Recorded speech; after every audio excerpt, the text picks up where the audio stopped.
going to go ahead and call the meeting to order. We're going to bypass the pledges. We've already done that. We'll esteblish quorum. Roll call. Owassa. Here. Buckeye. Here. Alden. Here. Ackley. Here. Providence. Here. Steamboat. Here. Eldora. Here. Union. Here. Whitten.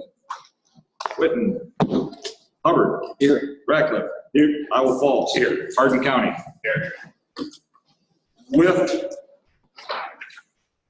going to open this as a joint meeting with the Hardin County Board of Supervisors. So we'll go ahead and call our meeting to order. President's Renee. President, Supervisor Granzo, Supervisor. Entertain a motion to approve the agenda. So moved. Motion by Fiskus. Second by Bear. Any further discussion? All in favor say aye. Aye. Same sign. Motion carries. Approval of the minutes from the May 21st, 2019 meeting. They should be in your packet there. I believe there should be June 21st. June 19th. Yes, it'd be June 19th meeting minutes. Motion by Dunn. Seconded. Second by Clemens. Any further discussion? Hearing none, all in favor say aye. Aye. All opposed, same sign. Motion carries. Financials for May 2019 should be toward the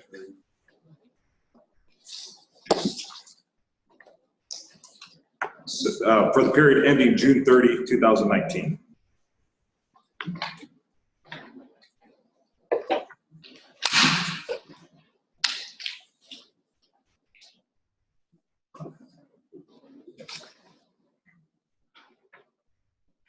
A moment to peruse those if there's any questions.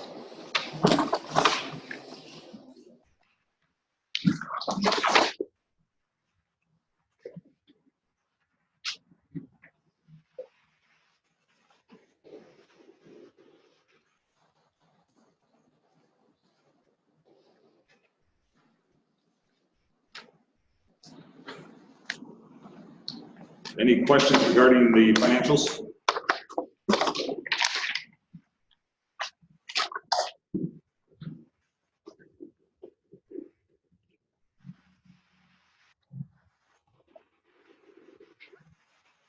Moving on, we are not having the conference call with Heartland Insurance lawyer Carl Salmons. We actually met earlier with an insurance representative from ICAP and Heartland Risk to discuss some matters that will address new business. So, old business EOC upgrades. Bring this over to Thomas. So tomorrow, the gentleman's coming in to build the wall for the storage area and the loft area. And then Monday, Ackley Painting is coming in and will do the floor. So what's happening is where those guys are sitting there, there's about an 8 to 10 foot section there, concrete. We're gonna go clear to the door. And then this section of 8 to 10 feet is gonna be the same flooring that they put in the jail, but it's also the same flooring that the schools use. They'll seal all the cracks, they'll grind down all the joints, and then smooth it out, and then it will be a black and gray colored fleck material in it. They're going to do the kitchenette, the bathrooms, and that area around the outside. That starts on Monday the 26th.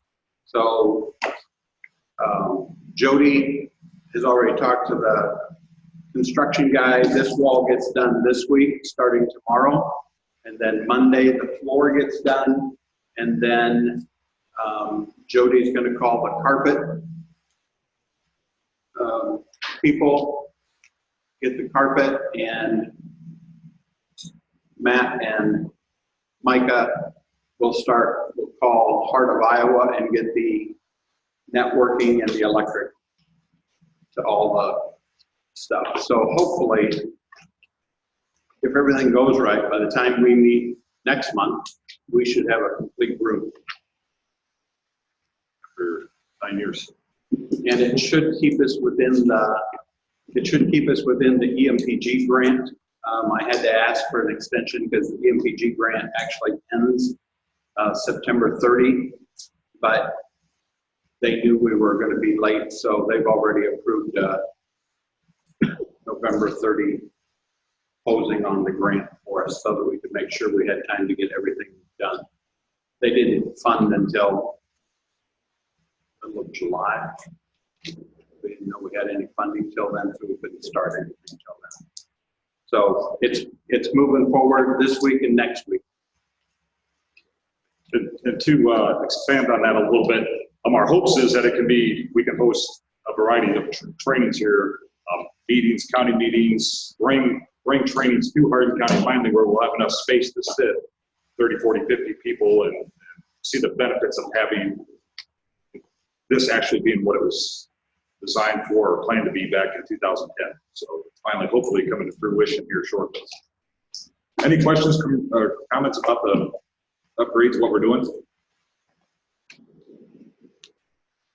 All right, new business. And before we get into too far into this, earlier this afternoon, Thomas, myself, Aaron Newgard, Supervisor Granzo, representative from ICAP Insurance and representative from Heartland Risk Insurance regarding our policies and what should be covered by the county's Heartland Risk and what should be covered by the commission, by this commission. So we are going to get some prices and we are going to make that change to where equipment owned by this commission is insured by ICAP away from the county's insurance with Heartland Risk. There's just some, it gets a little bit convoluted, if you will, who's covering what and that type of thing. So as we move into a couple of these items, know that we're in the process of getting the figures to swap insurance from Heartland to ICAP that currently insures our 911 equipment and things of that nature. So, right. Part of the reason is Heartland Risk doesn't cover the distance stream of what we do here. And ICAP covers a little bit about it. Best scenario was disinfect Heartland this all together. So the county will still own the structure itself, will have liability on health materials, will be under commission, commission. Will be considered to pay for commission insurance. and that seems, and speaking with County Attorney Meyer too, that seems like the sensible, proper way to go moving forward. I think so. And talk to the insurer if it's going to be that much cost. For the increase of liability to ICAP, it seems like a whole lot of environmental dollars. Right. But if that's the way we should be doing business, that's the way we need to be doing business. So even if there is an increase, we'll adjust accordingly. But if that's the proper way to be doing it, that's what we need to be doing. So with that in mind, moving forward, medical examiner investigator questions. Now, early on, obviously, a lot of you in this room deal with this on a regular basis with medical examiner investigators in their need. We've got two that are relatively active in the county right now. Thomas has been to St. Louis, been certified and doing it for a number of years. So he's offered up his services to be a backup to Marla and Chelsea when they're unavailable, which obviously happens. But what gets a little muddy there is his time, his payment, and that type of thing. One of the things that we discussed was if the commission gives the blessing for Thomas to act as a medical examiner investigator as part of his job duties, the county would reimburse this commission for the cost of a death investigation. We would then compensate Thomas through salary whenever he would have a death that he investigates. I'm in favor of this simply because I've been that guy sitting there with a body for 2 or 3 hours waiting for an MEI because they're not available and it's nothing. They've got full-time jobs. They're out of town. There is a need for more MEIs. How many do we have currently? 2 active, I believe. 3, one's in training yet. Scott, is that correct? I think so, yeah. Is in a training status. But back when I did that, I think there were 4 of us. So, and I know one of them that would typically cover a lot, I believe her job now doesn't allow her to leave. So, and she, even if that she did, I think she's an hour and a half. So, Go ahead. Wait, when I talked earlier, we were at that meeting. yes. You had a question too. My question was, is it to have the county reimburse us and then reimburse Thomas, is that a move towards more transparency? Or how is that any different than Marla having a full-time job and then the county just pays her to be the medical death investigator? Couldn't that county just pay Thomas directly? We get into, is he double dipping or? That's my question, is that hours to avoid that conversation? I think to avoid that appearance. I'll tell you, salaried at 40 hours, I think this pay period, you were at about 120 hours. So I'm not worried that he's going to cheat us out of a couple hours, but I totally get the appearance that it could pose. Thomas, were you a ME in Franklin County? How was the policy there when you were at Franklin County? What was the policies for Franklin County for you to attend and be the medical examiner while you were at the MA? So there, while I was doing it, I would respond and, for lack of a better term, clock out on the radio. So dispatch knew when I went off the clock and was being an ME, and when I came back on as being medical, being the EMA. And then in Franklin County, it was paid hourly. But it was What was then the hourly? the ME. The ME, okay. Yeah. But any hours taken away during the day were then added on either in the evenings or on a Saturday or a Sunday. I pretty much didn't have the same issue up there that I have here. I have more than enough hours to. I did talk to Marla also, and she did make the comment that, you know, he could be a backup. I understood the full Stephanie, she's. When I talked to her on the way here, I asked her if she had any questions for them. I think what she was considering was him being the fourth part. And what she would like to see is if that's the possibility, that he would be the last resort. Okay, with her being full-time ambulance at Waverly, I believe it's Christy? Chelsea, getting the name off. Chelsea works full-time for Iowa Falls, and she's on call, and I'm not sure who the third person is. I believe Eric. Yes, Eric. So he would be the last resort to possibly call if everybody's on their assigned job, is what she's looking at. Plus, what she said, it would not cost the county any money for his training because he's already got it. Correct. Which is A plus. a huge plus because that you'd have to go down to St. Louis and. Yes, and it's a 2-day thing for, I don't know what the money is. So now the flip side of that is it was suggested that if Thomas is working as the, and he's a backup, he's the last resort, he gets called out, he drives home, gets his personal vehicle and then drive to the scene. Why? Yeah, right. So that's why we're going down this road of if it falls under his EMA duties, and the commission would reimburse him. If he's here, he gets in his vehicle, goes, handles the ME call, and it moves on. So you subcontract into this truck? Well, they're all subcontractors. Yes. They're independent contractors. My wife. I mean, is is that kind of what independent we're thinking, that if it comes back to the commission, he would just use, if he's on duty, his his normal vehicle or EMA vehicle and respond to the scene, handle the ME. Right, yeah. Yeah, that's what. And the ICAP insurance can cover. Correct. Would be covering the vehicle and whatnot. So I don't see the point of him sitting here in Eldora and we have a death in Union that he has to drive to Ackley, get his personal vehicle to drive to Union. Would be where my personal thought is on it. I have a clarification. So ICAP insurance, even though Hardin County owns the vehicle, The commission. Commission owns it. the commission owns it? Yes. Okay, that's what I want to know. Okay. County attorney? The Iowa Code provides the process by which an investigator can be appointed. And the process is an application, county medical examiner has to approve it, the state medical examiner has to approve it, and the board of supervisors have to approve it. So, I mean, this body doesn't have the authority to appoint Right. an investigator. Correct. Are there any other examples of where a county commission, this body in any other county, has become the investigator? I have no idea.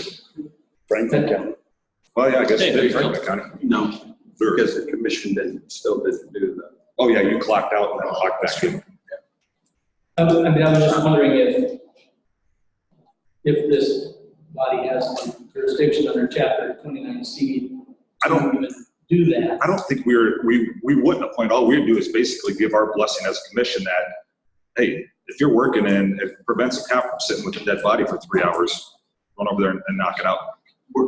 I mean, he's not making to do this. This really is going to help out law enforcement in the EMS. It got turned into a political reason for, God knows why. There still But has it's to not- be them do they still have to do the appointment, all of that. All we're saying is that it's okay to do it during commission with commission vehicle. Would the commission be the applicant, or would you be the applicant? I would have to be the applicant I don't think you could with these guys' permission. with us allowing the use of the Right. vehicles. When you did it in Franklin County, did you, when you clocked out and became an ME, did you go home and get your own personal vehicle, or did you use the vehicle provided by the County commission? vehicle. Okay. So if Commission we vehicle. understand what this body is sort of sorting out is how would, I guess, clocking out, clocking in, that sort of thing, which probably would concern this body if Thomas were, made an investigator, then how would that affect his ability to perform his duties here? Is that, The less than half a dozen a year he would handle, I don't think would be an issue, to be honest. He contacts dispatch every morning when he goes on duty, contacts dispatch every night when he ends duty. His hours are documented. Like I said, last pay period, I think he was at 120, got paid for 40. It's not, I'm not trying to be, oversell it. He's willing to help us out. He's fine with not doing it. But again, when your ambulance crew's sitting there for 2 or 3 hours with this body, or this cop sitting there and there's nobody else on duty, it straps us pretty thin. So to have a backup readily available would be handy. If I'm not mistaken, it has to be a county-to-county agreement to have another ME from another county to come in and technically do the examination. And we've had that happen several times I've been on last year three because of we them, don't have anybody. and we've had an external, because everybody's been on duty and gone. And it's We've not, had another county ME come in and do that, and technically, it has to be approved, if I'm not mistaken, by the commission, correct? That another ME comes in. It'd have to be by the supervisors. And I don't know if we've had that agreement. But, and I mean, even aside from an officer or an ambulance service in there, you got to think about the family that's sitting there with their loved one lying there for 4 hours because we can't get somebody here to handle an investigation. It's pretty humiliating and embarrassing and unprofessional, in my opinion. Well, That being they said, don't that's even, my they don't even call for the funeral services until the ME's been there. Right. So And that's 3 hours if you're out. waiting 2 hours for the ME, sometimes, depending on where they come from Des Moines. Because Iowa Donor Network, they come up and get the body, and that's another 2 hours on top of what they've been waiting already. Until the ME gets there, they don't call for the funeral service. So this isn't about giving Thomas more money. This isn't about, politics. It's about benefiting the citizens of Hardin County. Ultimately, what it comes down to as a backup. I don't have an issue with it. That's just me personally and professionally. It's turned into way more than I thought it would, but this commission can either move forward with it or not, and we'll stick with the 3 that we have. And all we're deciding is whether he can use the vehicle. Because If he can do it And use the do it, vehicle yes, process. because you answered to the commission here. But you would still have to, unless you already have, do the application to the supervisors who are then gonna approve. Yeah, we can't appoint him. Right. And we're trying to decide if we're okay with him doing it as that fourth backup, and if he can use the vehicle, if he clocks out, that the vehicle may I would allow this as two parts. One, what you're saying is, are you okay with going forward using the vehicle? And then we'll have to decide how we would reimburse, how the county would reimburse the commission or reimburse Thomas. And I think that's what Errol's asking. Were we making the agreement with the commission, or were we making Thomas with the commission's less than 90 use the vehicle? That's where we're at. Well, there was some talk about reimbursement. Yeah, the county pays, But as I understand it, Thomas is going to dispatch, call in and call out. It's just a lump sum payment. Yeah, but they're arguing that the vehicle gets locked out. Yeah, I don't think it's an hour and a half. Yeah, her situation, mileage too, and I don't know if he would be in mileage. No, yeah, not if he's using it. But I don't think that was discussed. He would, just to make sure everybody knows, he wouldn't be paying mileage because he's using the county vehicle. Right. Where everybody else, like my wife and everybody else, should pay mileage. And that might be a reason that we maybe issue the check to the commissions for payments back, and then if you want to keep him out for your mileage on the vehicle and pay him whatever. That, I don't know. Or we can reimburse the commission. Starting at mileage. I think that's. You're using the vehicle, that doesn't belong to you. That's what makes it level. That's why I say pay commission, maybe they wouldn't. Could you just put it in as job duties as occasionally would be the medical examiner investigator? Supervisors, they still have to appoint. Yeah, we Oh, I know, can't. but Yeah. then to me, then that's part of his job duties. But he's, then we would have to compensate appropriately, whether it be $1,000 a year increase. That's the question. Not no number of times a year. It's very few times. Yeah, that would, and then just increase the salary by $1 grand or whatever. Just hope you don't have any more than 5. What does an ME, the call out cost? What is it, like $200 per case now? She don't know what she was doing. Yeah, I don't know. It went up. I know at one time it was like 125, 175, and I know it's gone up. I just know that it was, I'm not sure if it's over 200 now. I don't know. I thought I had heard 200, but I don't know. How many DOAs do we run here?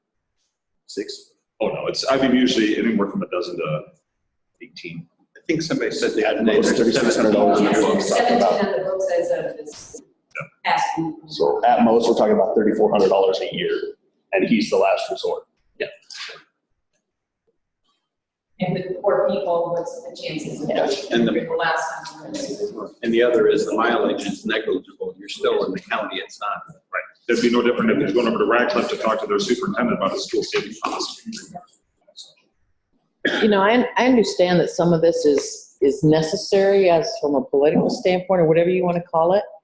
But I'm sitting and listening, and this just really sounds like a ridiculous situation that we are spending all this time on.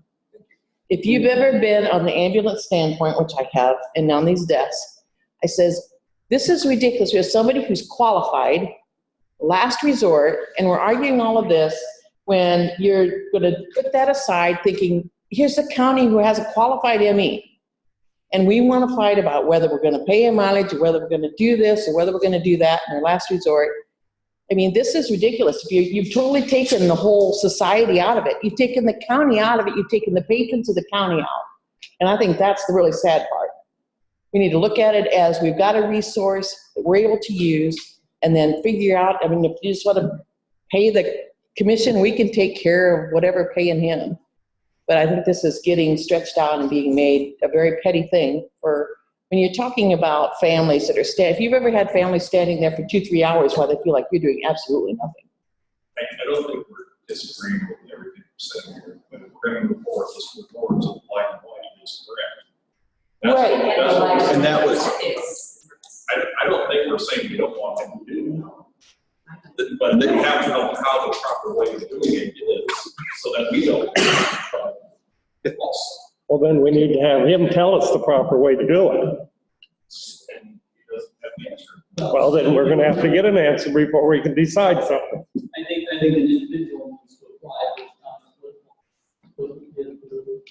and then it comes down to the question of who's going to be compensated. I think the easiest thing to do is treat Thomas like anybody else is doing it, man. And then the commission can worry about taking Sure, it I out. monitor his hours anyway. I mean, if he's, if he gets down under that 115 mark, I'll get on it. I think we can supervise the hours. That's. ICAP covers that.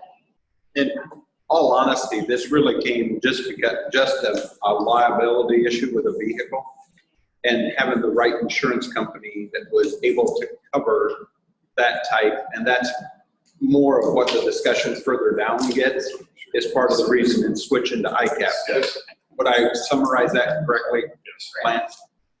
So it's not about politics. It honestly came up about, oh, well, if we have a commission-owned vehicle Right. doing this, and we had that discussion, so we'll talk more about that discussion Right, so later. that's what I'm saying. We had talked earlier about switching to ICAP because it would cover everything. Right. So then it just seems like we're just So being do we pretty have, redundant. as a commission, do we have to have a motion to say it's okay for him to apply?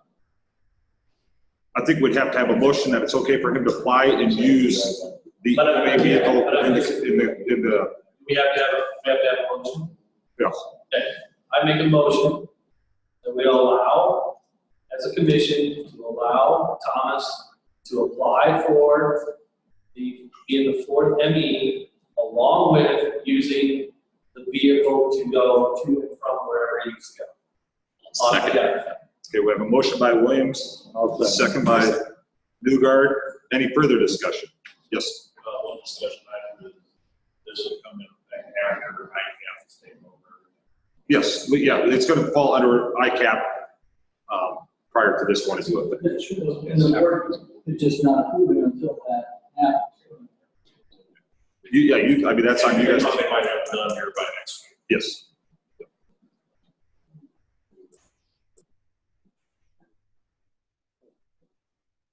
Yeah, well, that's.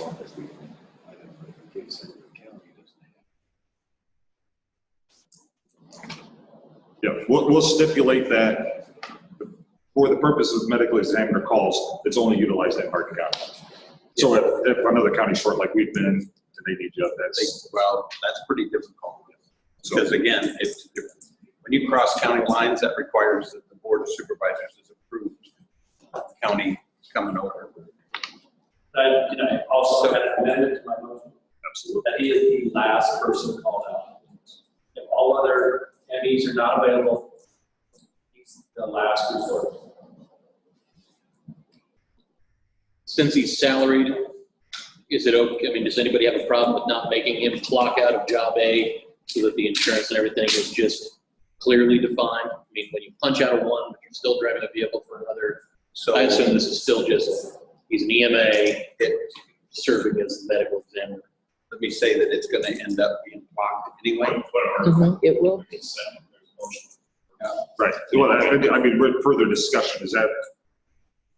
So, I just have a question. I guess I'm wondering why Thomas would always be the last resort and why he couldn't be used as part of the rotation. Why is my paramedic any less valuable to have on the job? Why should she be a priority? Or in my case, I have both of them on my staff. But I think the request was from them as a last resort, that because his availability will obviously be significantly more than theirs is per se. So if they got in the habit of just automatically, he's our easy go-to, and he doesn't want that. We don't. Okay. Well, No, I totally get as what an employer, I don't necessarily want that either. I don't want my employees to be like. but that'd be between you and It's a your. good thing. Any further discussion? Yes, amendment motion. Yes. Second. I'll second it. I hadn't finished the first motion yet. Motion to allow Thomas to apply for the EM, or the medical examiner investigator position and use the EMA vehicle, the course of those duties within the confines of Hardin County as being the last resort for call out for medical examiner calls. Motion by Williams, second by Newgard. Any further discussion? All in favor say aye. Aye. All opposed, same sign. Motion carries.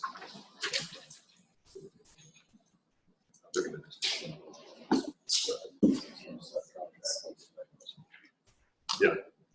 All right, before we get to items C, D, and E, we were provided a letter. I think everybody would have had the opportunity to read it from Supervisor Hoffman with some concerns that he has moving forward. Has anybody not had an opportunity to read that? I mean, it's, well, I don't know about all of them, at least at this point. I think what it's saying is that it has to say approved action item. Well, coordinator duties, I think that he has a job description that was, before anybody was even hired, we had job descriptions defined way back during the application phase. That's a minor change, just type that differently. I think that's. But I have to go back, but I know this commission approved job duties a long time ago, so I'm not for certain what the issue there is. We had that group that we It's under, I think what he means is under new business, items C, D, and E say approved. I think it's That Coordinator duties put on here. Yeah, you can strike that, they're all action items. yeah, so you can just leave the approved off. Just add I think that's what he's saying. I mean, the job description's been in effect for quite some time. I don't know for certain why he wanted, because I think that he's the one that requested coordinator duties be put on. it's the column. Okay. Oh, and yeah, but you provided us a copy with call-outs. So I'll change those in the future. I use that because that's the way my commission up there was. You have to do something. This is you have to do something with this. Either approve it or disapprove it. But I'd say they're all action. that's a minor. Yeah, I know.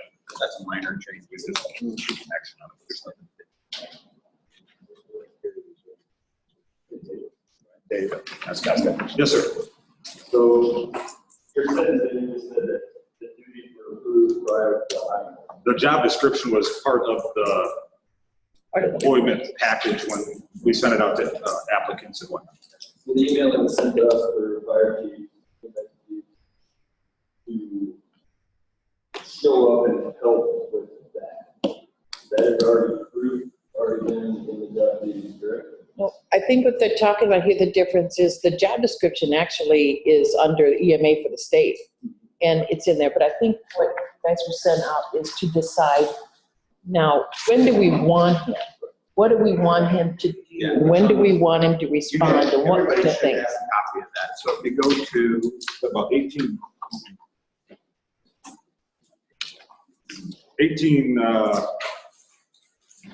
well, it says, at the front, it's Hardin County Emergency Management Notification Policy.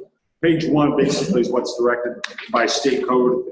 Page 2 is kind of a reference to when we should be calling. This one.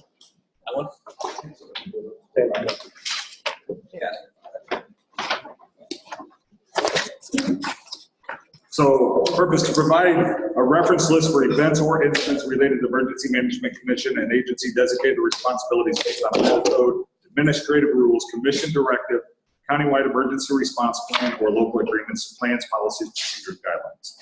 The following is a list of typical events / incidents that notification is required. Structure fires, grass fires in the county. All hazardous material incidents that require response from the Region 5 hazmat team. All requests for search missing person response. All major incidences at a hospital or government building, including schools, the fire, active killers, active shooters, airplane crashes or any acts of terrorism. All school bus accidents resulting in injury. All reports of bomb threats. All pipeline or chemical fires. Any mass casualty of 4 or more patients or mass fatality, 2 or more bodies event. Any incident or event resulting in the response of 2 or more fire or EMS agencies. Any mass notifications alert Iowa that are needed. Any outdoor warning siren activation not due to National Weather Service warning. Any report of major flooding or damage caused by storms. any event resulting in evacuation of more than one household, power outages expected to last more than 8 hours, any governmental building operated on a generator power for more than 4 hours, any incident resulting in the request of state or regional resources, and any request made by law enforcement, fire, EMS agencies for scene coordination / management assistance. That's kind of what we'd be looking to fire and EMS, law enforcement for the call out types of, not above and beyond the job description, but things we'd be looking at activating or having EMA call out for. I have a question on number 10. Where it says any incident or event resulting in the response of 2 or more fire or EMS agencies. Well, our dual paging system automatically rolls out 2 different entities, and we don't necessarily need. But I think we're talking before, like the 10, PIs and that are out on Highway 20, things of that nature. Not, at Ackley Medical Center, he's rolling up there. So No, it's. I'm just saying that's how it's worded, Yeah. which would mean on every single ambulance call, because they page out 2 and they're not. Well, the same thing with structure fires. I've been working with the fire association and getting on their I am responding. And if they have a garage fire, probably not going to show up. But a full structure fire, like the other day, there was 3 departments on that. Well, see, that would fall under. Fire is considered a structure fire. I'm sorry. it is. But I think some of it is, well, Scott, you called him out the one night on the double fatality because you wanted experience and veteran there. So I mean, like that, Aaron, would be, if you guys think he can be an asset to you, call him out. I don't think he's going to be opposed, but at the same token, if he's not needed, I think, common sense, we still have to maintain some of that, even though nationally that's not something we do much anymore. But we need to try to at least maintain a little common sense here in Hardin County. So, so I mean, it's a case by case basis, obviously. For sure. Yeah. Well, like yesterday, I keep track. We did that 3 days on site. And I was the IC on site for most of it. It's tough to say that we really didn't need him there, but I'm glad he was there.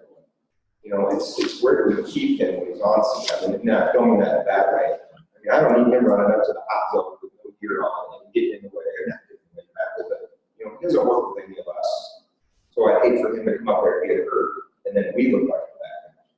But I think depending on the situation, some of the role is, okay, the family's going to need sheltering somewhere. He can take that burden off of you guys focus on the fire. I'll focus on putting him in touch with Red Cross, find alternate sheltering or housing, whatever, depending on the laws. Yeah. We don't need to worry about that. We've got enough stuff to worry about. Yeah, it's well, like the other day, bringing you water, bringing you snack bars. I'm all for that. Yeah. Making sure you're hydrated. Seeing you up at the house. I'm sorry? But seeing you up at the house, didn't really like that a whole lot. You didn't have gear on. And so situations like that, I came up to you, I handled it correctly. I was, and absolutely get out of the way in a nice way and not be that. You don't train with us. You don't know how we do our procedures. I don't want you to get hurt in a situation that. And that's fine. Yeah. Yeah, no, that's fine. Well, I believe that Tom was at a county fireman's meeting and told us all that he would show up, but if we didn't want him, tell him to go home or get out of the way, and it wouldn't hurt his feelings one bit. But if we wanted him to roll hose, he'd roll hose. He'd carry patients. He'd go get drinking water. So if it hasn't been relayed, it's the representative from that department's agency that didn't relay the meeting, the message back to that different department. Some of that though, so let's say at that fire scene, he starts pulling hose and he trips and falls and breaks a leg.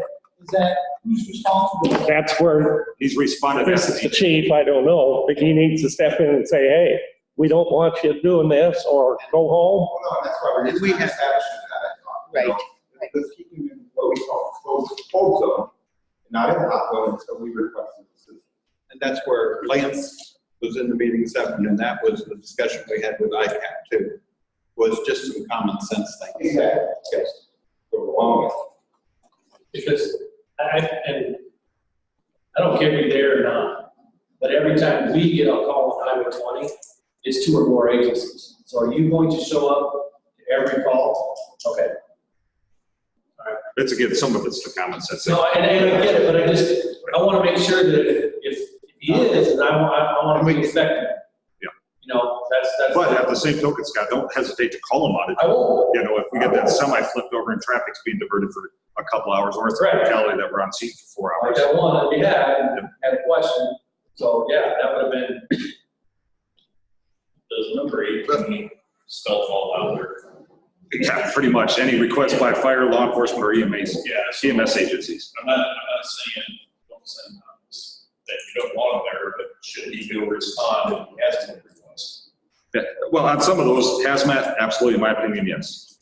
Gas lines, things like that, yes, because this training is much more. But you're talking fires in general. It says right there, fire EMS agencies. They can request them for, you know, I mean. And part of it is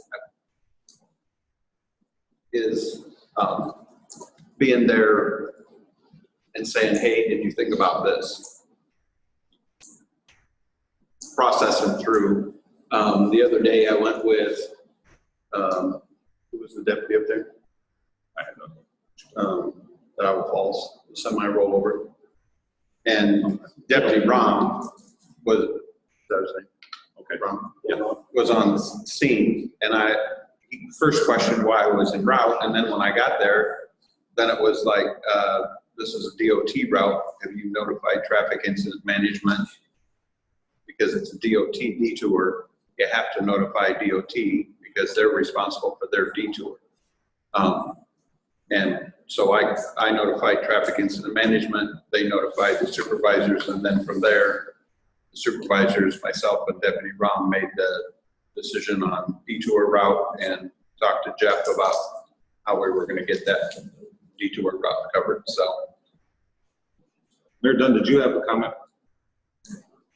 Well, I did, but it's a little off this, but it does pertain to Thomas's duties, and that is, I understood earlier in the summer, maybe in June, that the Board of Supervisors assigned to the coordinator the task of chairing the commission set up by the Board of Supervisors to examine the issue of getting the ambulance declared an essential service in the county and going forward with a referendum necessary to approve a tax devoted to that purpose.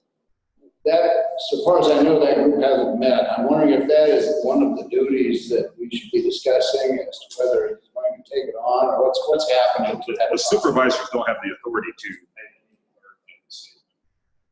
We didn't put this advisory committee to put a referendum on, put advisory work back to us. Yes, to report back to the supervisor. That's my understanding. Yeah, not to put it as a referendum.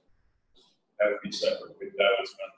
Okay, yeah, oh, yes, but eventually if it would be passed, it would have to go referendum. As I understand it, but that would be used. No, if you got a referendum that's passed and taken away from us, then you live yourself. If all you're doing is advising has to ask for funding, and we just, they're in the library. I just want to clarify that. Yeah, that's fine. My question is, are we going forward? Well, is that process underway? And technically, the board doesn't have the authority. He works for the commission. The commission was never approached about having Thomas fill that role. That was actually done prior to us even having an EMA hired.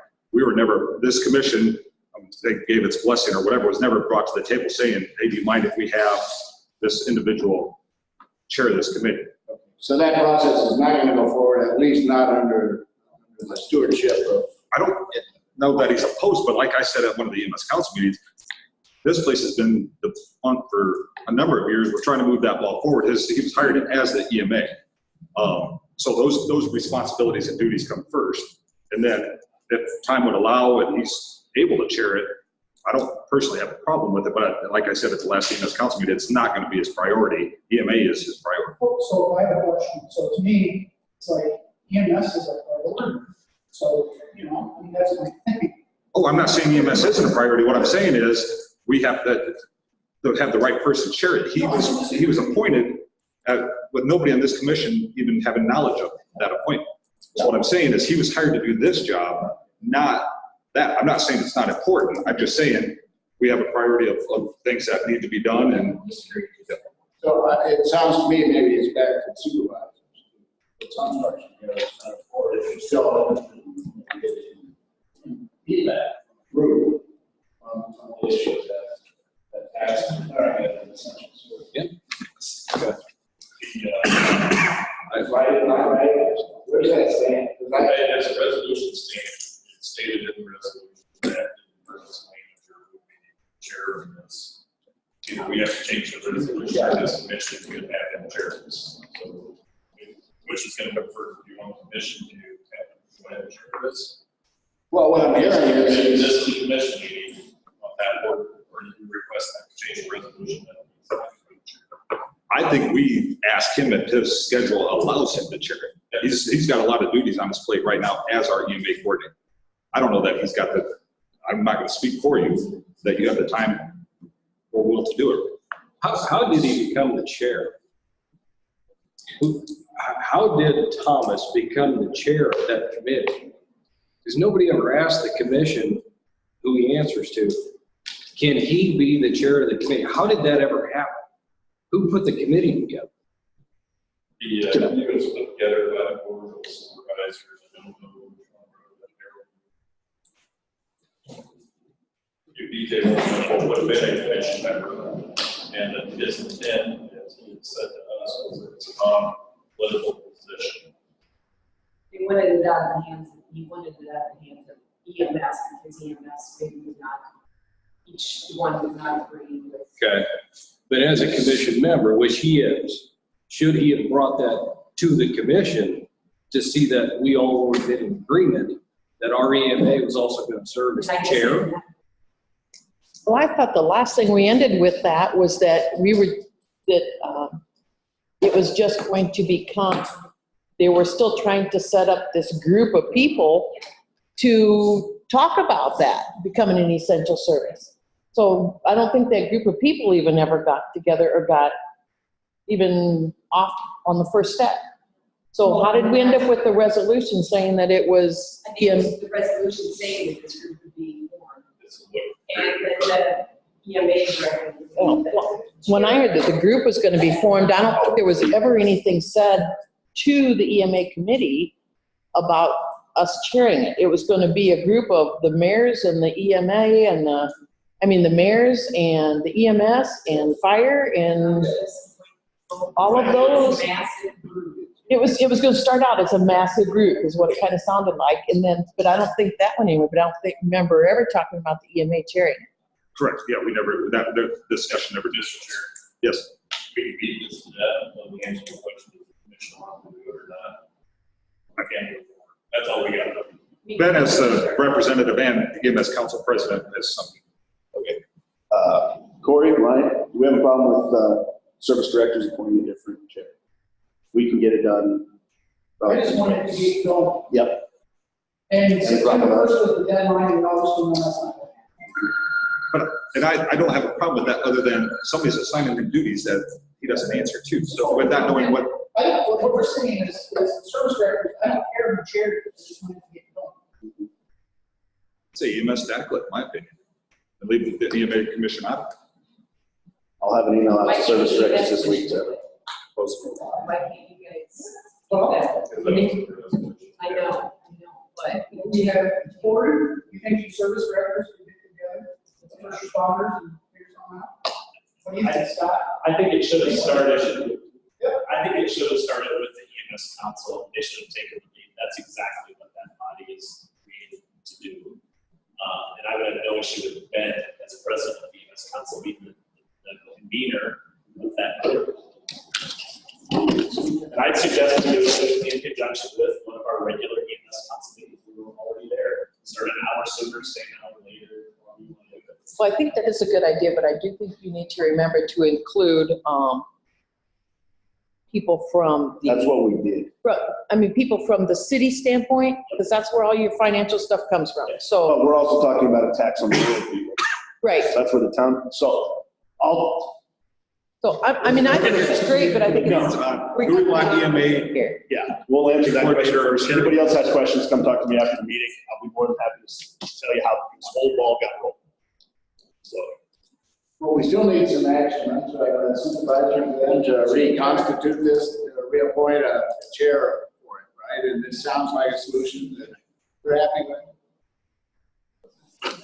I know you're willing to, but the thing is, you gotta, so I would say we remove, I personally removed EMA from that equation. It should have been an EMS or council thing. I'm willing to put in time to it and put in input into it with the EMS system standards and build it from the ground and start from the ground. But at the time that I was asked about that, I'm still trying to move. I'm in the middle of making a house move, and there's no time to put all of that in there. And trying to get this, I was trying to get this up. This might get done in the month. I mean, by the time I get moved to Ackley this week, things will start to slow down. You're saying the city of Eldora, that's just the seat progress. Well, I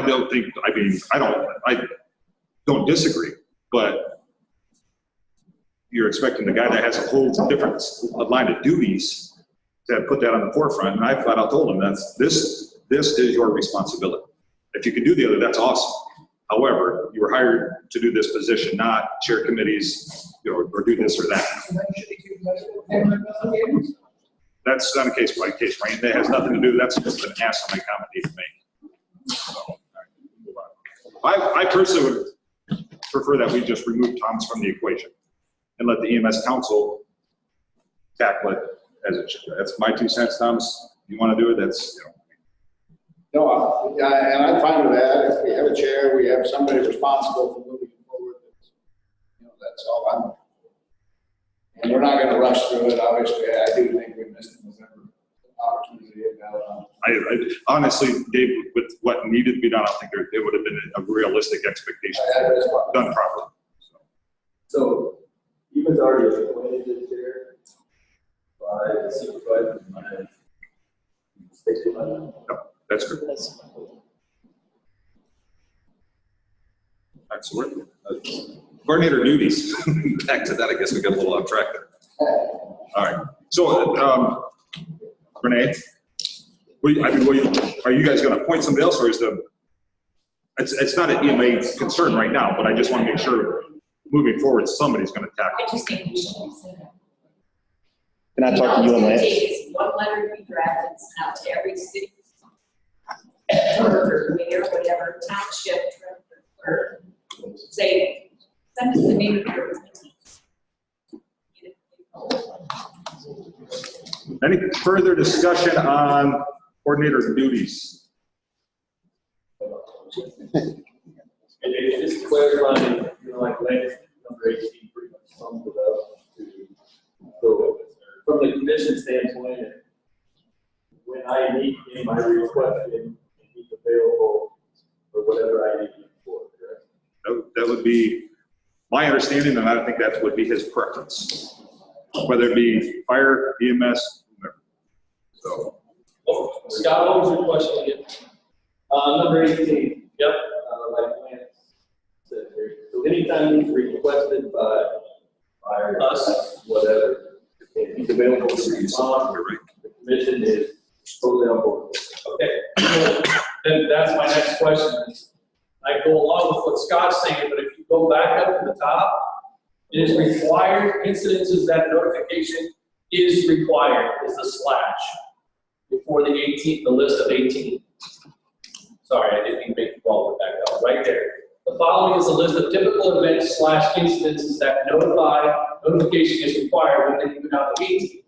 And we can request it. Right. Just because he's notified doesn't mean he'll respond. But like, we do need to notify him on every single one of them. Or it'll be on dispatch to notify him. Okay. We do not. Okay. But if you want him outside of that, I need to clarify that for what I understand. You might need to bring a couple cases of water, Scott. You get it. Yeah, this is so that dispatch knows what should I be added into the dispatching protocols for, Okay. as who are they putting on, who are they paging out, who are they calling for? So that way, if we do request you, you know where to go. Right? Okay.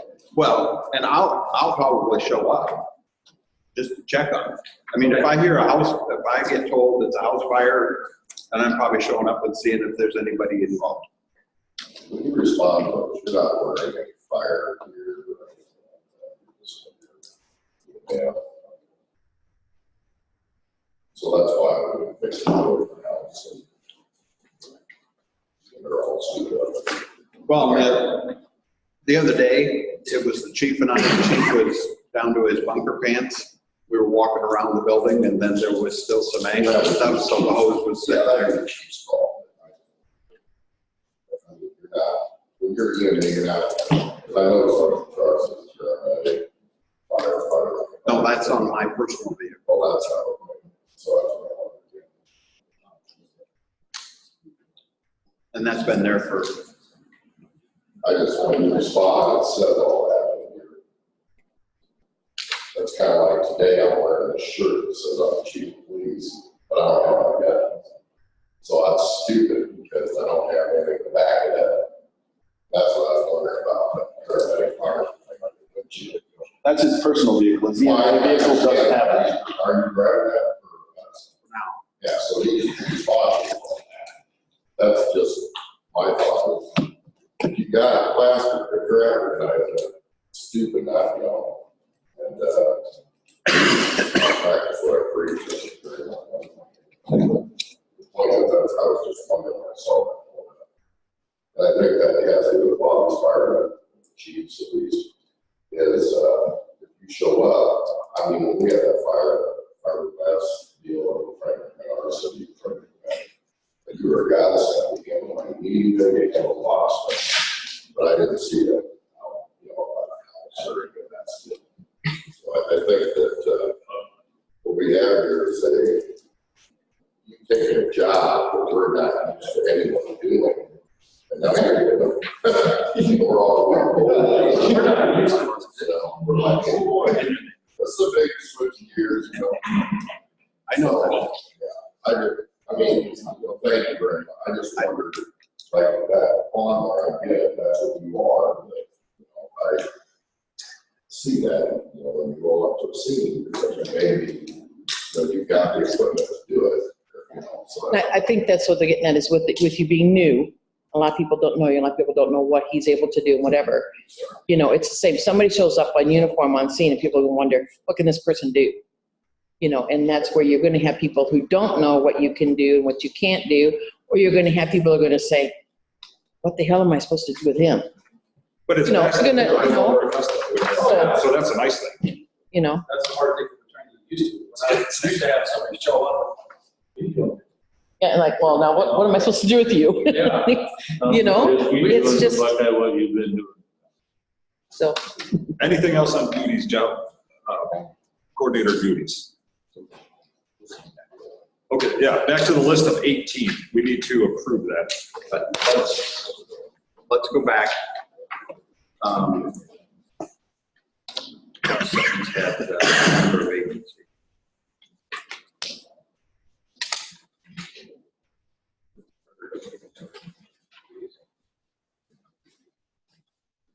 Talks about vacancies.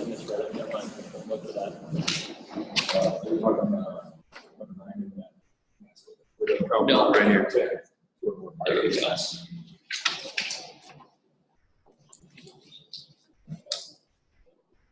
Let's make that 3. 3 agencies make sense. At number 10. 10. But again, this is just simply being notified. It's not necessarily responding. Yeah, it's going to come back to me if I need them.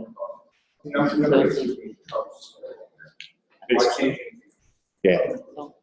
If you're needed to notify you, or if dispatch notifies you, you can always check in with somebody on scene. And like I said, sounds common sense. I mean, they paid you. Tom, you paid a salary to use common sense. And I think we're gonna get used to it. Like I said, I don't have time to be notifying him. Keep doing what you've been doing and Yep. keep it going. So I would entertain a motion to approve this coordinator response duties. So motion by Kraus. We have a Second. By Clemens. Any further discussion? All in favor, say aye. Aye. Opposed, same sign. Motion carries. C or D, vehicle policy. That's in your packet. EMA vehicle use policy purpose to ensure effective and efficient use of Hardin County resources. The EMA vehicle is owned by the Hardin County Emergency Management Commission and is used by the EMA coordinator to carry out duties assigned to his or her office. Policy, one, the EMA vehicle shall be maintained, serviced by the coordinator per manufacturer schedules for maintenance and to ensure a professional public image. Number two, the coordinator shall have use of this vehicle 24/7 as the position requires 24/7 on-call and response. Number three, no rider shall be allowed except in the performance of duties such as carrying personnel during response or to training when more than one person from county is going to the same training that would be efficient and effective use of resource. Number four, vehicles and emergency response vehicles as the coordinator and emergency responder to incidents and policy when specifically requested by emergency responders. Number five, vehicle operation is governed by prudent and judicious use of lights and sirens. Operator will respond with due regard for public safety of others on the roadway and on scene. Operator will stop at all stop signs, light, and slow intersection to assure safety of motoring public.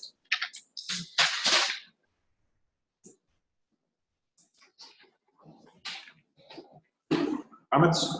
You're pretty much saying you're in line by the speed limits and laws and everything else. Yep. And these are the rules. You can't stop the diversions or diversions. Right. Any discussion on that? If not, would entertain a motion to approve the EMA vehicle use policy. Motion by Bear. Second by Dunn. Any further discussion? Hearing none, all in favor say aye. Aye. All opposed, same sign. Motion carries. Okay, item E, I believe this may be, I don't want to say a typo, but maybe a little bit of a misunderstanding on discipline policy. What it was intended to be was like a complaint policy. Apparently, there's been an abundance of complaints that have been levied against the commission since May 25th. I've heard one, and I haven't heard any firsthand. The one complaint I had was very early on. Thomas and I discussed that. To my knowledge, it was done and over within. I've been since told that the state patrol's all up in arms. I've yet to hear from any troopers, anything else. I took a complaint last week of Thomas's erratic driving, this and that during a structure fire on Thursday, August 8th at 3:35. I checked into it. We'll check into all complaints. But on August 8th, Thursday, you were driving around recklessly around the vet clinic. Thomas was in Omaha. But yeah, we got a complaint about his erratic driving. So I personally think we need to come up with a complaint policy that anonymous complaints hold zero credence, in my opinion. Amen. I deal with it the same way at my office. Somebody wants to call and complain about a deputy, tell me who you are, what the complaint is, so I can substantiate and follow up. If you're not willing to do that, I'll leave it at that. So I think it just really In writing with the signature. Complaints need to be in writing or with the signature before they're addressed. Agreed. And I do that and everything else. I told Thomas, and I think he understands, he will be held accountable by me and this commission. But to just take these complaints on no basis and repeatedly dragging them over the coals without somebody we can contact to substantiate and gather evidence, there's no due process in that. So I think we need to come up with not a disciplinary policy, but how we want to handle complaints. So has anybody here had your constituents come to you with complaints about EMA? No. Yeah. That was a fair point, yeah. Not lately, not since the new guy started. But to reiterate on a lot of complaints, Eldora has had some, but once again, to what that chief did over there, we're we're not used to someone responding, so nobody knows what this vehicle looks like. But this one, Eric, he was in Omaha. He wasn't even in the state. Well, no, that's what I just said. Nobody knows what this vehicle looks like. Nobody used to him being around. So, But I mean, if they're gonna, again, that's why we need that contact information to go call this person, say, who, you know, what were they driving, what, because he wasn't even in the state. Right, we're not gonna hang John Q. Public based on an anonymous tip or complaint. So I had come up with a complaint policy to propose, but I think it's probably a little bit too in-depth. But I think moving forward, it's probably not a bad idea. Anyway, I mean, if he's doing something wrong, we need to know about it so we can take corrective action. But in less than 3 months, more has been accomplished with this agency and moving the ball forward than we've had in a lot of years. And we continuously are receiving resistance at some angles. It's getting pretty dang aggravating, to be honest with you. But none of the complaints were in writing to you? None were in writing, none have even been firsthand. See, I haven't heard complaints, but I was told that there was a multi-page document that was turned into you that was complaints about Thomas. That was just said to me. That was turned into me? Yeah. Guess I'll have to go back and. But, I mean, I don't know, I'm just, you were asking, you know, and I said, I don't have anything that came to me as a secondhand, you know, so, like I said, it just. My thing is, if you're gonna complain, that's fine, but have the cojones to stand up and complain.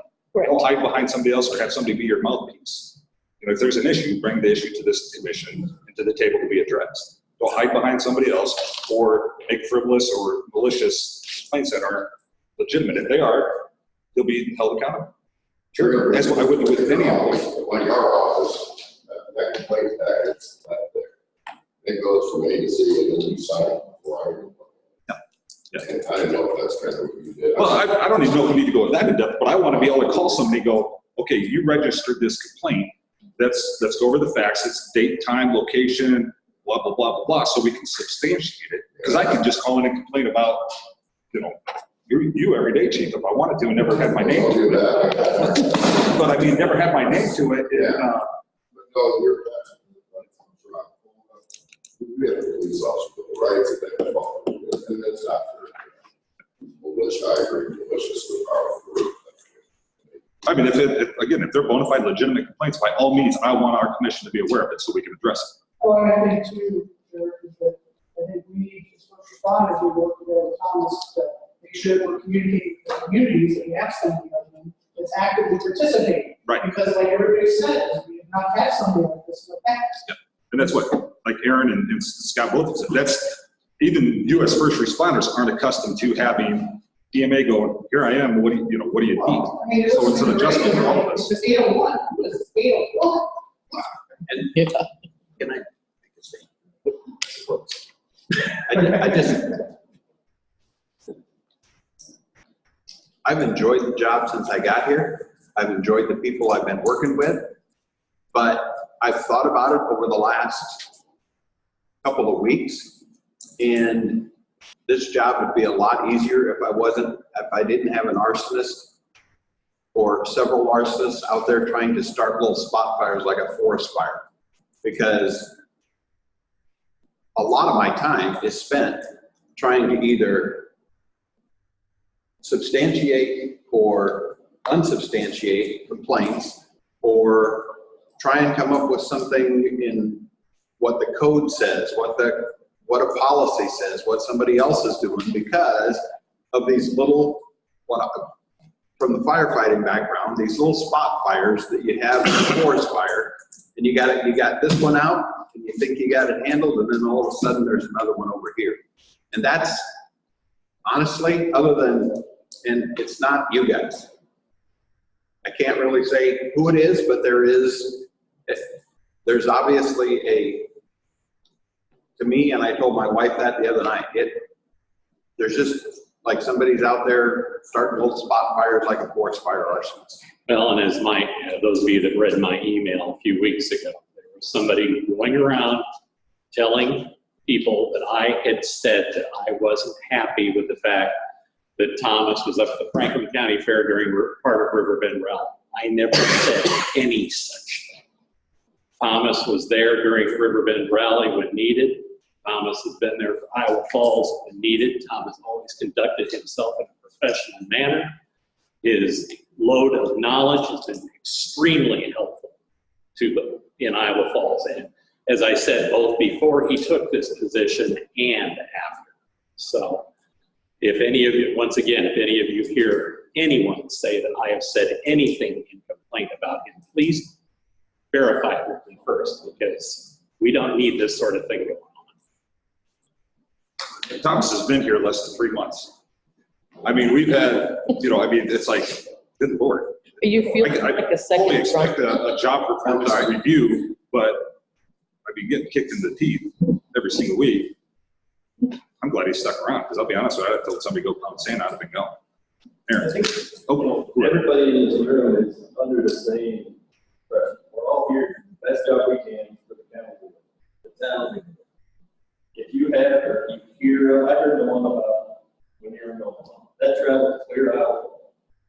So I think as department heads and police, fire, whatever, if you hear that stuff, this is best, because it is like a plague. It's, Thomas been over backward for me.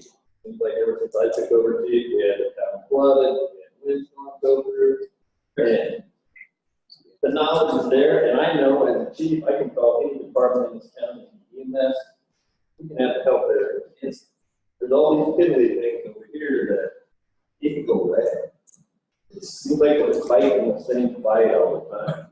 And we're going in the right direction. We've never had this before.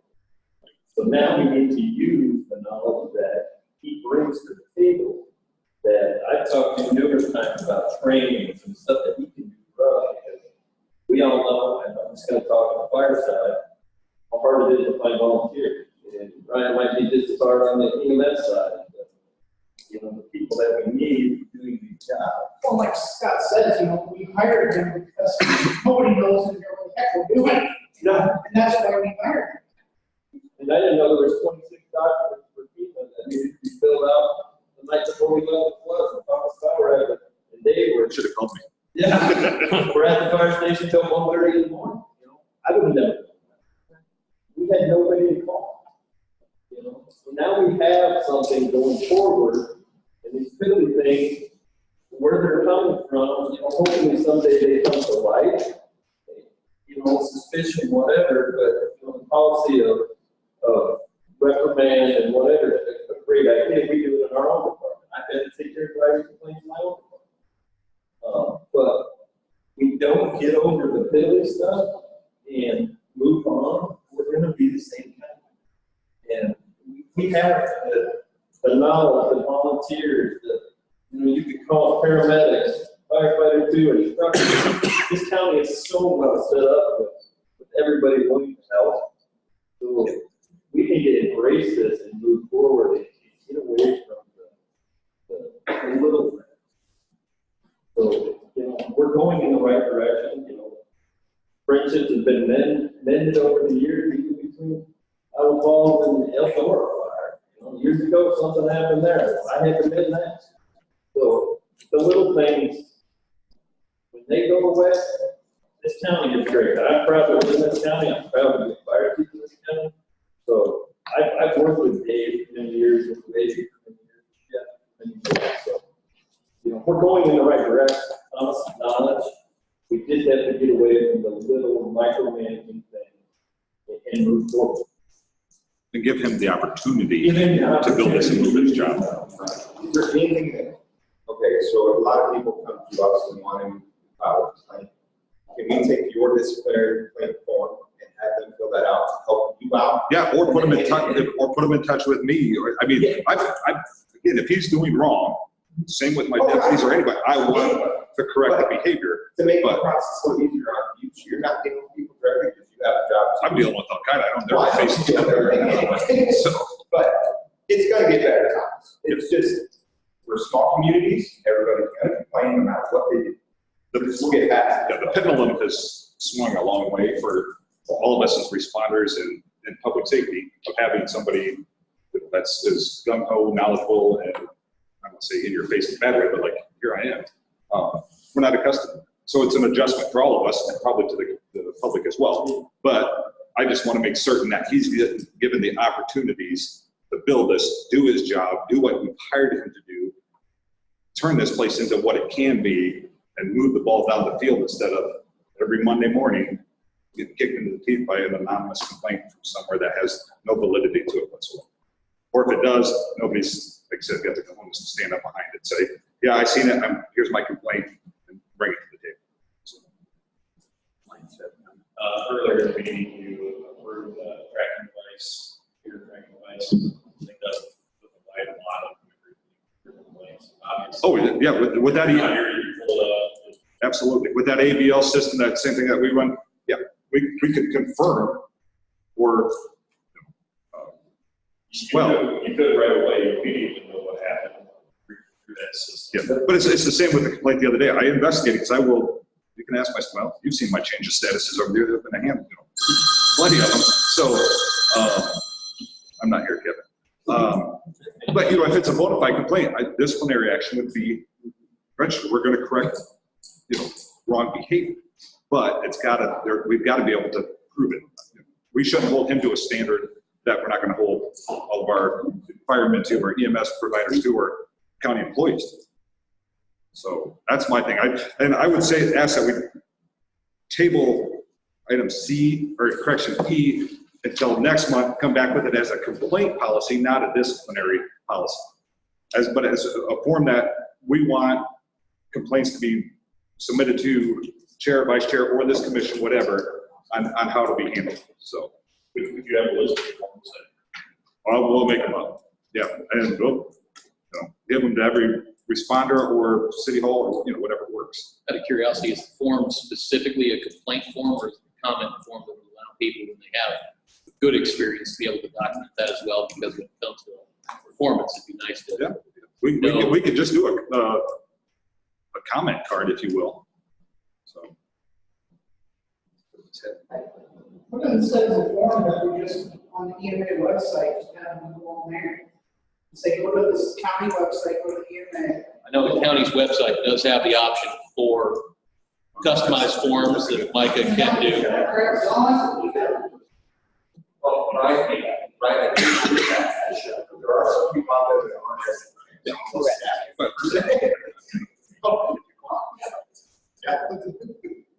Why not? But then sometimes you can't read my handwriting.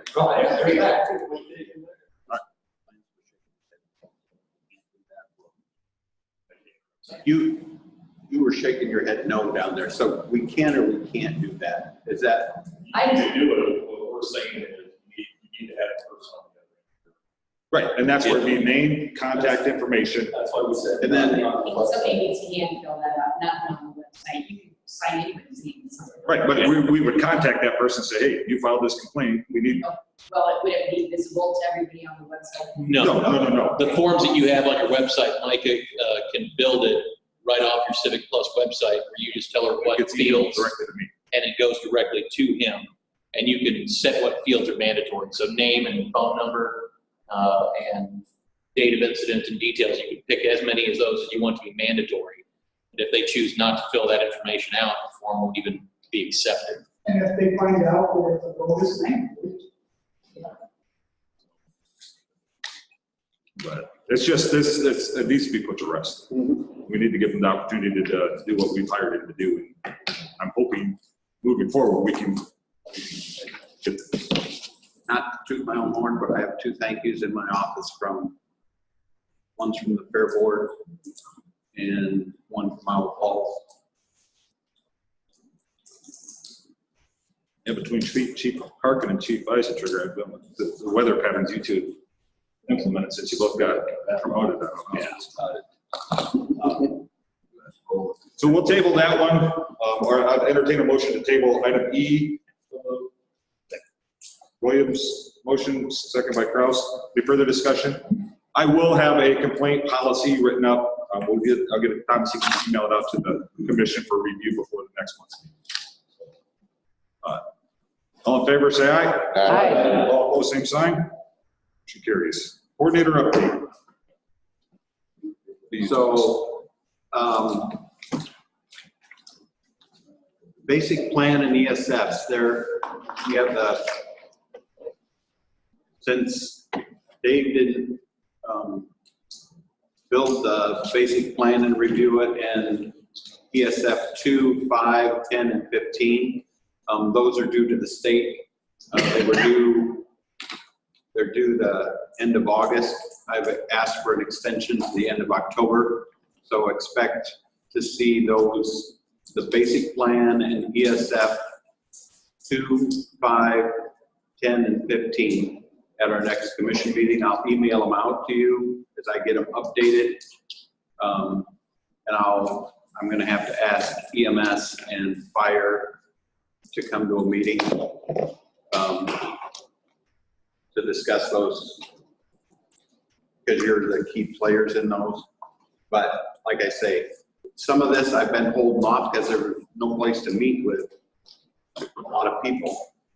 So I've been putting the state off for a little while, and we'll get those finished up. Now you see 2, 5, and 10, is that on the bylaws? No, no. When I'm talking, so basic plan is the basic comprehensive emergency, Hardin County's comprehensive emergency operations plan. It is how we as a county and the agencies in the county will operate in time of disaster that involves the whole county. So basic plan is just general basic, here's how we set up. We use NIMS, we use ICS. ESF 2, I think is communications. ESF 10 is the hazmat, so it sets up how, what agencies are in there. Fire obviously is the lead agency.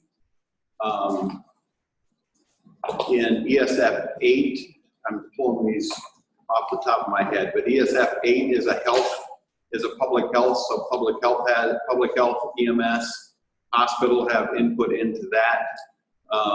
ESF 5 is emergency management, so that one is key to this group and how we operate, how emergency management is going to operate.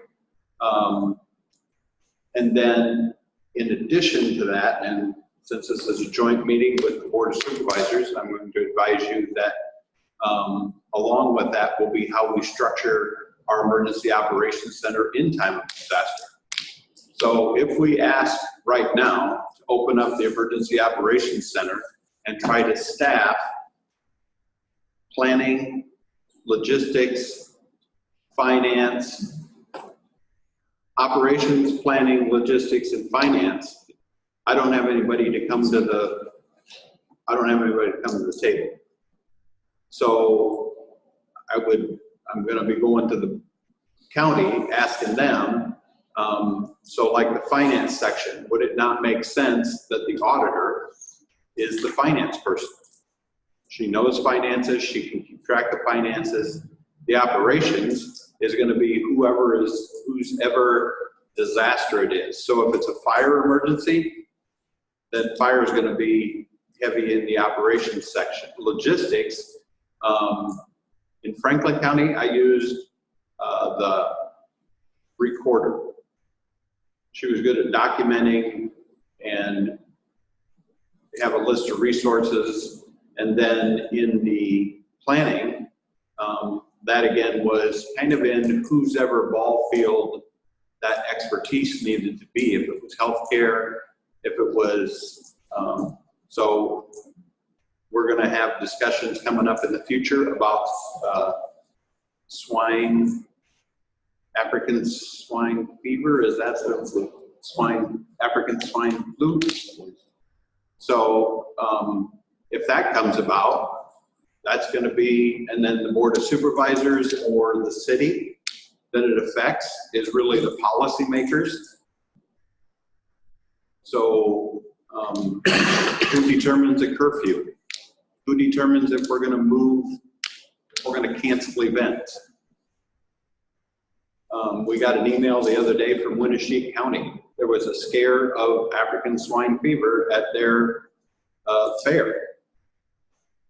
Who's going to decide if we cancel the fair who makes that decision? Does the fair board or does the supervisors and public health, because of what that could do? So those are the things that are in the process of having a basic plan in all these 15 ESFs.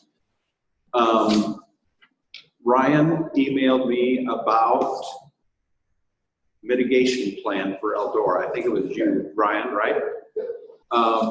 You guys, your cities don't have specific mitigation plans anymore.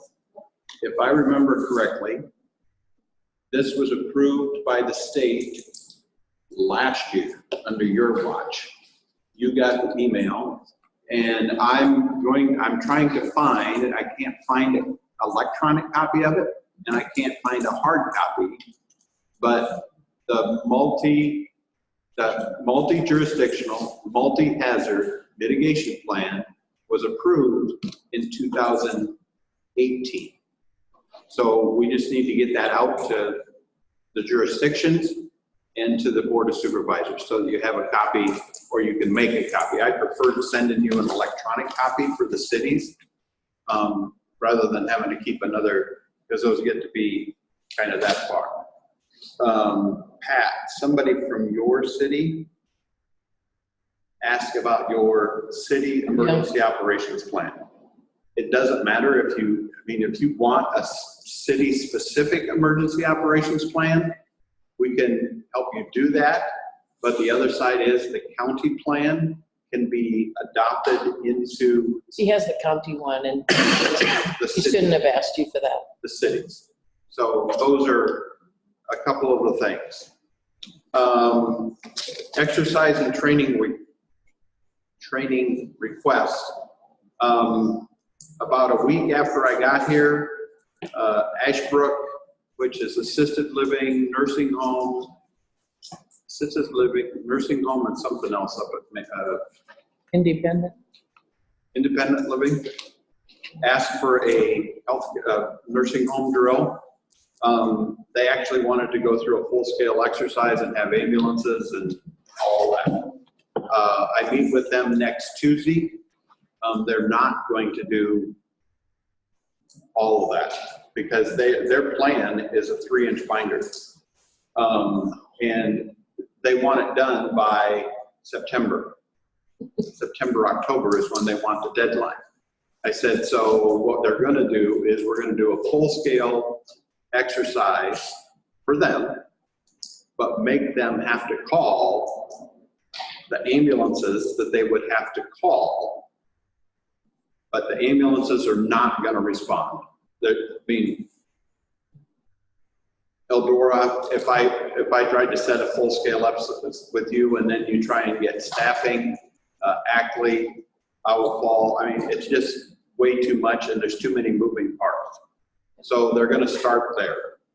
I was asked by somebody on Eldora City Council that works for Ag Vantage about doing that. Ag Vantage wants to do a drill out here at the anhydrous plant. I've stopped 4 times at the Ag Vantage office, and the manager, I don't know if he's not full-time here, if he only comes in once in a while. He what? He's moving back and forth. What's the other plant? The anhydrous plant with the warehouse. Oh, okay. All right. So I probably can find him if he's not there. I could probably go out there and find him. Okay. Anhydrous out here. Anybody ever look at that shit here? It's got a drain pipe that runs right to the water source. The what? Say it again. Go look down there and see where all the water catches. Yeah. You ever had a spill or inside out spill or you know, otherwise you should. What are you gonna do? I'd say the first thing you do is cap that outlet down to the water source. So the thing. Okay. So those are coming up. I did go out to Omaha last week to the FEMA Region 7 LAPC. Another one that has called me, and we're going to be talking about it at ISAC Thursday. is local LEPCs. So I'm probably gonna work on trying to set up a local LEPC where the chemical company, any company, AgVantage, I think the gentleman that left me a voicemail is from US Feeds. Do they store chemicals down there? A lot of chemicals, is that it? That's fair. Yeah. So they asked me specifically if they could participate in an LEPC. I've never done a local because we were part of the North Iowa. This county is part of NERG or Northeast Iowa. But we'll start discussing and processing through making a local so that communities in Hardin County can come together, and then fire departments will be better informed on what's in facilities and do facility tours, more facility tours and things like that. So that's coming up. I also got a call from Iowa Falls State and a question about continuity planning. One, and I'm gonna put them off for a little bit. Once this building's done, once this room is done, then we'll have a place that we can bring businesses from across the county and do business continuity training for businesses. But I only have to do it once or twice rather than go into each business and trying to talk to each business. We can bring experts in at no cost and bring all these people together and train here. So I'm gonna put them off for a little bit until this room is done. Probably this winter there'll be a lot of training going on. I just sent one out to law enforcement today about a training that they can go to. So I've been sending stuff out to fire and EMS on trainings that are available. Not that we're hosting them yet, but that they can get to for no cost. So I think that's all I have. I do move in, so questions have been asked when I'm moving to the county. Saturday is the answer. Beer can. Melissa. Melanie, sorry, Melanie, offered up a semi, so there'll be a semi at my house at 8 o'clock in the morning on Saturday morning. I just need bodies there, and we're gonna load up the storage shed in the house, and then we're gonna head for Ackley and unload it. So, yes. Now, did you say you don't have a copy of the multi-jurisdiction? That's fine. Final draft consultants. Yeah, that's exactly what that. Yeah, that's why I was just looking at. Okay. One of the things I find, so when Roxanne left, all the documentation that Roxanne had was on this computer. Exclusive. So IT has tried to pull all the documentation from this computer and move it over to the drive that I have access to. And so I'm trying to always go back and find Doug Riggs documents and Roxanne documents to try and go back and find some of the documentation. So sometimes my computer will save that file and sometimes it won't. So we'll get the litigation plan out to you guys as soon as these guys have a copy of it on their computers, so we'll get it passed out. It's too big, it's definitely too big to send out by email. It's 56 PL max, yeah, it's on the way in PDF, the link to PDF. Okay. Is on the way to you. Okay. So. And that should be the final approved version of the FEMA. Okay. Well, that's it. Oh. Okay. I was going to bring up, you were all provided a letter by Supervisor Hoffman that wasn't able to make it tonight. Any comments, concerns? Very last paragraph, pertaining to the bylaw. And in there, it was, says to have a commission review and the commission continues to become more involved. But it was, I was a subcommittee, chair a subcommittee, if anyone would like a motion, create a bylaw review committee that will report back a revised set of bylaws to be condensed at the October meeting. I think it should be everybody in this commission. I don't see the need for a subcommittee. It's 2 pages. If you don't have a copy, we'll get you a copy before next meeting. I think everybody can make notes on them. If there are concerns, I don't think we need to make it. I'm with you, Scott. I don't think we need to make a subcommittee. Okay. So my next question is, as I've been sitting here being graduated, I've heard that the commission is not part of the Hardin County as an entity of Hardin County. Okay? Is it wise, if we do have a review of the bylaws, is it wise to have Mr. Meyer and Mr. Galloway, who are the county attorneys, or do we have to have a separate attorney? I would have, I totally get what you said, because their interest is the county. Right. That being said, I'm confident County Attorney Meyer will lead us astray. But, no, I see what you're saying, but knowing Mr. Galloway and Mr. Meyer, I would have no concern that they would give us advice on it. Okay. But I don't think we need to form a subcommittee. I think we could all review these prior to next month's meeting and see if there's any. I'm sorry? I'm the chair of this commission. Yeah.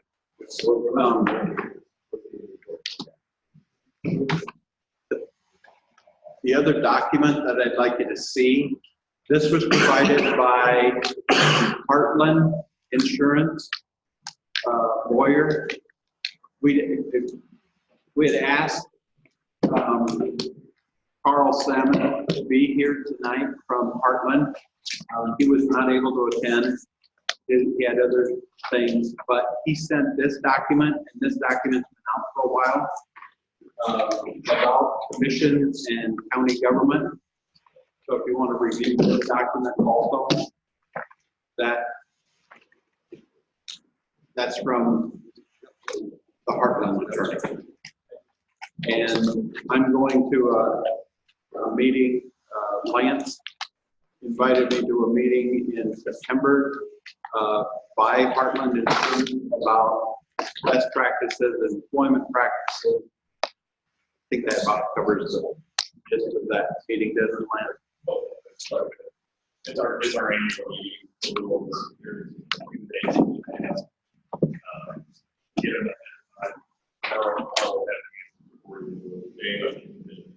Yes. And it's for all department heads, it's pretty educational. So if you've got a specific question after reading this document, if you've got more questions, if you want to email me with those questions, I can email them down to Judy, who is the Heartland representative. And we can work on getting those answered at the September meeting by the attorney. I'm sorry? Okay.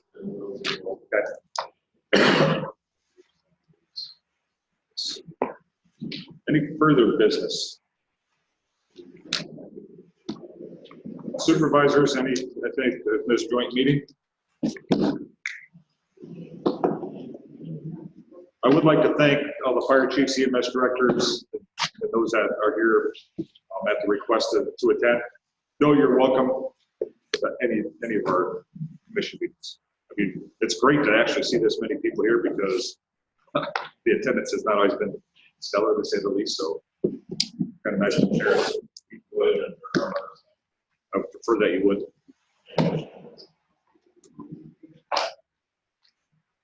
Next meeting date for EMA Commission be September 17th, 2019, following 911 board, approximately 6:30 p.m. Entertain a motion on that. So moved. Motion by Clemens, second by Smuck. Any further discussion? Yes. I have a piece of paper that I don't know if we did anything on, or needs to be done on. It's the resolution of 1901, conflict of interest policy. That was nothing we had on the agenda. Yeah, we can. So we'll put that back on the agenda for September. So under FEMA's guidelines,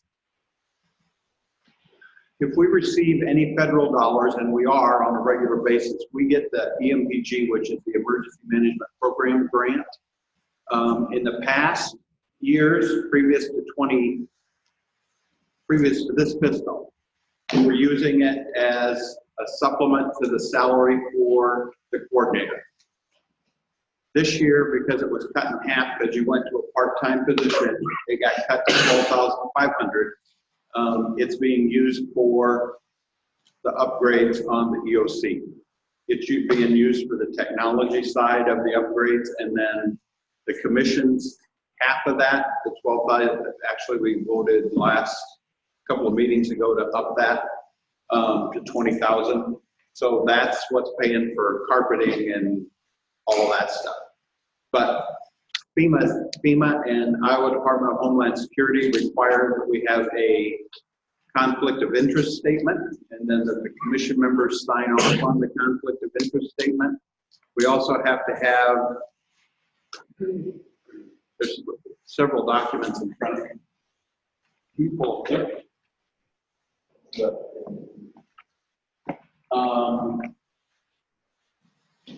conflict of interest, and it's not a thing.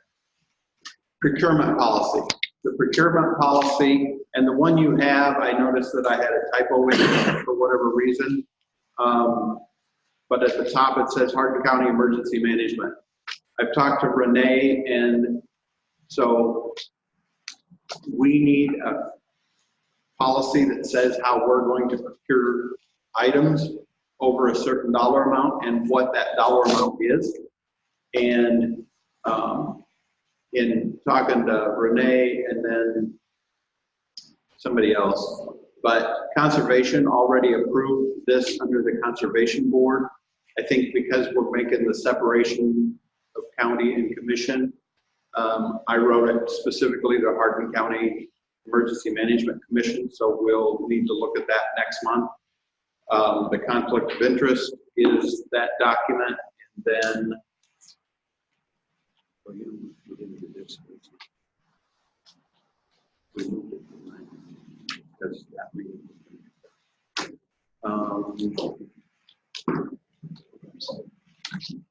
that might be all of them, but those are the things that we have to accept federal grants. Okay. I just asked if I have these spaces.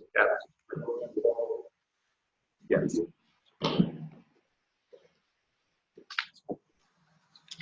All right. Thank you, everybody. Anything further? Thank you, Scott. Again, appreciate everybody's attendance. If there's nothing else, I'd entertain a motion to adjourn. We did. Oh, next meeting. So moved by who? Williams, second. Second. Clements, all in favor, say aye. Aye. We are adjourned.